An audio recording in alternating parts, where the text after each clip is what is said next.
নমস্কার বন্ধুরা, আপনারা দেখছেন ভারত রেশন। আপনাদের সঙ্গে রয়েছি আমি অমিত। বন্ধুরা দেখুন, শুরু হয়ে গিয়েছে খেলা। কোথায়? বাংলাদেশে। বলেছিলাম না যে 1 বছর কমপ্লিট হতে না হতেই কিন্তু আবার রিয়াকশন শুরু হয়ে যাবে। এই এনসিপির এই যে বৈষম্য বিরোধী যে সমস্ত ছাত্র নেতারা এখন নতুন একটা চুনোপুটি দল তৈরি করেছে এনসিপি, আর তাতে কিন্তু সারা দেশের মানুষকে এরা ভড়কিয়ে নিয়ে বেড়াচ্ছে। প্রত্যেকটা রাজনৈতিক পার্টি যারা পুরনো আর কি বাংলাদেশে অধিপত্য বিস্তার করে রয়েছে, তারা কিন্তু বেশ খচে গিয়েছে এতে। কারণটা কি বলুন তো? এরা সবসময় উগ্রমূলক কাজ করছে, মানে উগ্রতামূলক কাজ করছে, বিভিন্ন জায়গায় গিয়ে হিংসা ছড়াচ্ছে। এটা কিন্তু সাধারণ মানুষ চেয়েছিল না, আর এর জেরেই আজকে মার খেতে হয়েছে। কেমন ভাবে মার খেয়েছে? গোপালগঞ্জ আপনারা সকলেই জানবেন, কারণ বাংলাদেশের ইতিহাসে, বাংলাদেশের রাজনৈতিক ইতিহাস বলুন, বাংলাদেশের তৈরির ইতিহাস বলুন, এই গোপালগঞ্জের বিরাট একটা নাম রয়েছে। কারণ এই গোপালগঞ্জে হচ্ছে শেখ মুজিবুর রহমানের সমস্ত কিছু। তাই এই গোপালগঞ্জটাকে আজকে নাকি ওরা স্বাধীন করতে গিয়েছিল কারা? এনসিপির যে সমস্ত ওই যে হাসনাত, সার্জিস, তারপর নাহিদ, এই সমস্ত পাবলিক গুলো গিয়েছিল গোপালগঞ্জকে স্বাধীন করতে। তো এমন স্বাধীন করে দিয়েছে উল্টিয়ে এদেরকেই, যে ভবিষ্যতে হয়তো গোপালগঞ্জে যাওয়ার নামটাও হয়তো তারা নেবে না। এই গোপালগঞ্জের জন্য বর্তমান বাংলাদেশের পরিস্থিতি কিন্তু ডেঞ্জারাস হয়ে গিয়েছে। এতদিন এরা কিন্তু চুপচাপ শুনেছে। ছাত্রলীগ যে একটা রাজনৈতিক পার্টি, সেটাকে বন্ধ করা হলো, ব্যান করা হলো, তারপর আওয়ামী লীগকে ব্যান করা হলো। কিন্তু এখনো যদি সাধারণ মানুষের কাছে ইন্টারভিউ নিতে যাওয়া যায়, তাহলে তাদের মুখে একটাই কথা থাকে যে ভোট তো দেব, ভোট দেব, ঠিক আছে, একজনকেই ভোট দেব, কিন্তু সে কোথায়? এই লিস্টের মধ্যে তো আমরা তাকে দেখতে পাই না। সে হচ্ছে শেখ হাসিনা। মানে এক কথায় নৌকা চিহ্ন, যে নৌকা চিহ্নটাকে ওরা চেনে, সেই শেখ মুজিবুর রহমানের সময় থেকে চলে আসছে যে নৌকা চিহ্ন, এই নৌকা চিহ্নটাই ওরা চেনে। ওরা শেখ হাসিনাকেও চেনে না, তার মিডিলে কে কে এসেছে সেটাও চেনে না। ওরা একমাত্র জানে শেখ মুজিবুর রহমান। আর এই শেখ মুজিবুর রহমানের যে সমাধিস্থল, সেই সমাধিস্থল ভাঙতে যাওয়ার জন্য এনসিপির যে সমস্ত চুনুপুটি অফিসারগুলো আছে আর কি, হাসনাত আবদুল্লাহ, সার্জিস আলম, তারপর ওই যে নাহিদ, এই সমস্ত ছেলেপিলেগুলো গিয়েছে গোপালগঞ্জকে স্বাধীন করবে আর শেখ মুজিবুর রহমানের ওই সমাধি ভাঙচুর করবে। তো ওখানকার সাধারণ মানুষ, খুব প্রাণের মানুষ, ওরা মুজিবুরের একদম অন্তরঙ্গ ওরা। তো ওরা কি করেছে? ওদের মতো সাইজটা করে দিয়েছে, সাইজ করে দিয়েছে। এখন যেটা রিপোর্ট আসছে আর কি, আজকে আমি যে ভিডিওটা করছি যে টাইমে, সেই টাইমে কিন্তু এখন বর্তমানে ওখানে কারফিউ জারি করা হয়েছে। তো বুঝতেই পারছেন বাংলাদেশের পরিস্থিতি এখন ডেঞ্জার। আবার সেই দিনটা না ঘুরে চলে আসে, আর এই মোহাম্মদ ইউনূসকে পালিয়ে না যেতে হয়। এই দুটো সংকটটা কিন্তু একদম দোরগোড়ায় দাঁড়িয়ে পড়েছে যদি এইরকম চলতে থাকে। আর আমরা বলবো যে বাংলাদেশের যে সমস্ত আওয়ামী লীগের এবং ছাত্রলীগের যে সমস্ত সংগঠনগুলো রয়েছে, তাদের এই সময়, এইটাই কিন্তু পারফেক্ট সময় একজোট হওয়ার। দেখুন, ক্ষতি তো হবেই। যখন জুলাইয়ের ওরা যখন সংগঠন সমন্বয়করা এক জায়গায় হয়েছিল, তখনও ক্ষতি হয়েছিল। ক্ষতি হওয়ার পরেই কিন্তু আজকে তারা এই সাহসটা দেখাতে পারছে। তো যদি আওয়ামী লীগ এবং এরা যদি ঠিকঠাক ভাবে ঘুরে না দাঁড়াতে পারে, তাহলে কিন্তু ওই পুলিশের গুলি খেয়ে তাদেরকে মরতে হবে। যাই হোক, এখন যেটা বলবো সেটা হচ্ছে যে গোপালগঞ্জ শুধু নয়, সারা বাংলাদেশের মধ্যেই কিন্তু এখন যে সমস্ত মানুষগুলো এনসিপি বা এই সমন্বয়কদেরকে পছন্দ করে না, তারাই কথা বলতে শুরু করেছে। আপনাদেরকে কয়েকটা প্রতিবেদন দেখাবো, দেখবেন প্রতিবেদনগুলো দেখার পর আবার আলোচনা করছি। চলুন।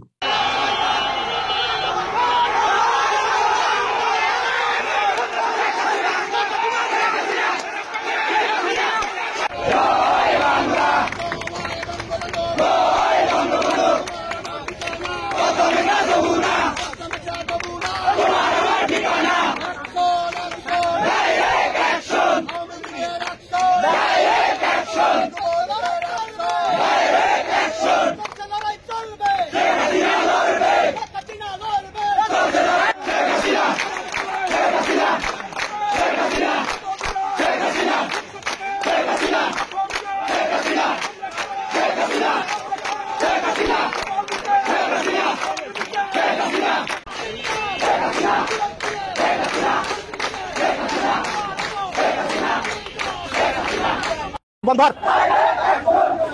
সুপ্রিয় দর্শক মন্ডলী, কালের কণ্ঠ ফেসবুক পেজ থেকে আপনাদেরকে স্বাগত জানাচ্ছি। আমি মিজানুর রহমান বুলু। আমি এখন দাঁড়িয়েছি গোপালগঞ্জের কোটালীপাড়া উপজেলার সেই বনদী গোপালগঞ্জ সড়কে। আপনারা দেখতে পাচ্ছেন যে এই কোটালীপাড়া এবং বনদী গোপালগঞ্জ সড়কের অর্ধারহাটে আপনারা দেখতে পাচ্ছেন যে আওয়ামী লীগের নেতাকর্মীরা তারা মূল সড়ক যেটা গোপালগঞ্জ এবং বনদী সড়ক, এই সড়কে অবস্থান নিয়েছে এবং এখানে আমরা দেখতে পাচ্ছি হাজার হাজার আওয়ামী লীগের নেতাকর্মীরা তারা এই অবস্থান নিয়ে বিভিন্ন ধরনের স্লোগান দিচ্ছে। এবং আমরা দেখতে পাচ্ছি যে গত আগস্টের পরে এটাই হচ্ছে গোপালগঞ্জের এই কোটালীপাড়ায় আওয়ামী লীগের নেতাকর্মীদেরকে সর্ববৃহৎ জমায়েত। আমরা দেখতে পাচ্ছি যে কোটালীপাড়ার বিভিন্ন এলাকা থেকে আওয়ামী লীগ এবং সহযোগী সংগঠনের নেতাকর্মীরা এই অবদারাটে অবস্থান নিয়ে এখানে এখন বিভিন্ন ধরনের স্লোগান দিচ্ছে এবং তাদের নেত্রী সাবেক প্রধানমন্ত্রী শেখ হাসিনাকে ফিরিয়ে আনার জন্য বিভিন্ন ধরনের স্লোগান দিচ্ছে। আপনারা দেখতে পাচ্ছেন যে আমার পিছনে হাজার হাজার নেতাকর্মী তারা অবস্থান নিয়েছে এবং তারা বিভিন্ন ধরনের স্লোগান দিচ্ছে তাদের নেত্রীকে ফিরিয়ে আনার জন্য। তারা এখানে অবস্থান করছে এবং তারা গোপালগঞ্জ সেই বনদী সড়ক তারা বন্ধ করে দিয়েছে এবং সেই সড়ক অবস্থান নিয়ে বিভিন্ন ধরনের স্লোগান দিচ্ছে।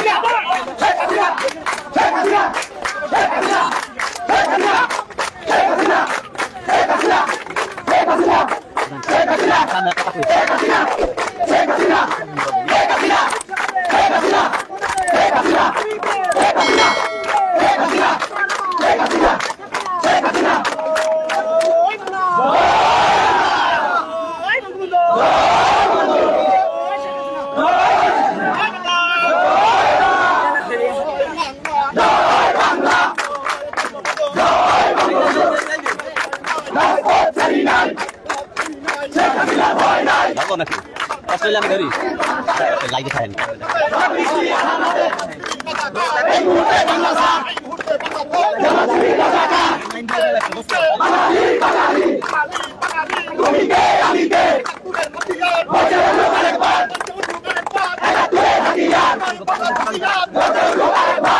আপনারা দেখতে পাচ্ছেন গোপালগঞ্জের কোটালীপাড়া উপজেলা সেই অর্ধারহাটে আওয়ামী লীগ এবং সহযোগী সংগঠনের নেতাকর্মীরা তারা গোপালগঞ্জ সড়ক এবং তারা বন্ধ করে দিয়েছেন, তারা অবরুদ্ধ করে রেখেছেন গোপালগঞ্জ কোটালীপাড়া যে সড়ক। তারা জানতে পেরেছেন যে এই সেই এনসিপির নেতৃবৃন্দের এখানে অবস্থান নিয়ে বিভিন্ন ধরনের নেত্রীকে ফিরিয়ে আনার জন্য আপনারা দেখতে পাচ্ছেন হাজার হাজার আওয়ামী লীগের নেতাকর্মীরা তারা অবস্থান নিয়েছে কোটালীপাড়া উপজেলা সেই অর্ধারহাটে। আপনারা দেখতে পাচ্ছেন আমি এখন দাঁড়িয়েছি কোটালীপাড়া উপজেলার সেই অর্ধারহাটে।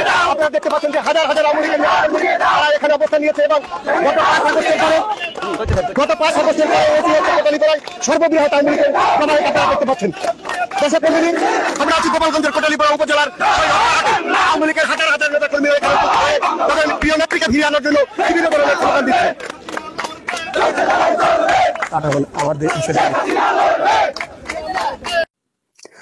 তো দেখলেন তো খবরে যতটুকু জানা যাচ্ছে যে 3 জনের বেশি, মানে 3 জন তো মারাই গিয়েছে, তারপরেও আরো হতে পারে। কারণ আমি রিসেন্ট একটা নিউজ দেখছিলাম 4 জন দেখাচ্ছে যে নিহত সংখ্যা 4, কিন্তু সেই নিউজটা আমি এই মুহূর্তে আপনাদের সামনে তুলে ধরতে পারছি না। এই আস্তে আস্তে আপডেট দেখাবে। এখন বর্তমানে আমি যখন ভিডিও করছি তখন পর্যন্ত লাস্ট আপডেট 4 জন মারা গিয়েছে। এবার আরো কি হবে না হবে সেটা আরো নেক্সট টাইম বোঝা যাবে। আর এই সমগ্র যে এটা প্রসেসটা রয়েছে আর কি, এটার একমাত্র আমি যদি বলি যে দোষারোপ যদি কাউকে করতে হয় তাহলে কিন্তু না আওয়ামী লীগ বা না ছাত্রলীগের কোনো নেতাদেরকে আমি করব বা কোনো রাজনৈতিক পার্টির সমর্থকদের আমি করব, তাদেরকে আমি দোষারোপ দেবই না। আমি দোষ দেবো একমাত্র ওই যে নাহিদ, হাসনাত এবং সার্জিস যারা গিয়ে একেবারে উগ্রমূলক এবং হিংসাত্মমূলক যে স্লোগান দিয়েছিল। কি বলছিল তারা? মুজিববাদ, মুজিববাদ, মুর্দাবাদ, মুর্দাবাদ।